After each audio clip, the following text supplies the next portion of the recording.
मराठी भाषेच्या रक्षणासाठी मुंबईच्या रस्त्यांवरती जनसागर उसळलाय आणि त्याच मोर्चात दिसली एक धक्कादायक शक्यता।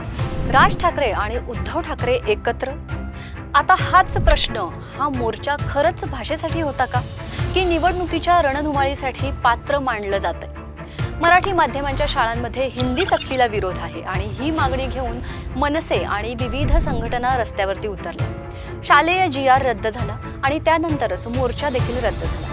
पण या सगळ्यात एक नवा ट्विस्ट आला।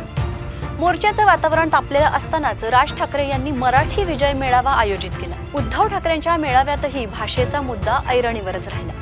मग हे सगळं योगायोग आहे का की आगामी निवडणुकींचं रणनीतीतून शिजवलेलं तडजोडीचं राजकारण? जर ठाकरे बंधू खरंच एकत्र आले तर आता एक महत्त्वाचा प्रश्न, राज आणि उद्धव यांना BJPने मुद्दाम वेगळं केलंय का?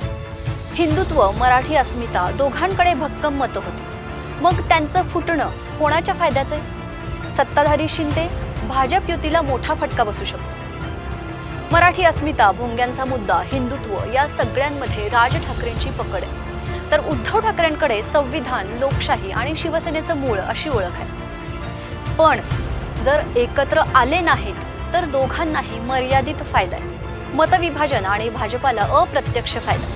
मराठी जनतेला भाषेचा अभिमान आहे, पण तेवढ्या पुरताच नाही। जनता आता विचारते, राजकारण करणार की खरंच भाषेसाठी लढणार? हे सगळं निव्वळ जाहिरातबाजी आहे का की खऱ्या अर्थाने मराठीचा विजय? तुम्हाला काय वाटतं? राज उद्धव एकत्र गेम चेंजर की हे फक्त PR स्टंट? तुमचं मत कमेंटमध्ये नक्की सांगा। व्हिडिओ आवडला असेल तर लाईक, शेअर आणि सबस्क्राईब करा।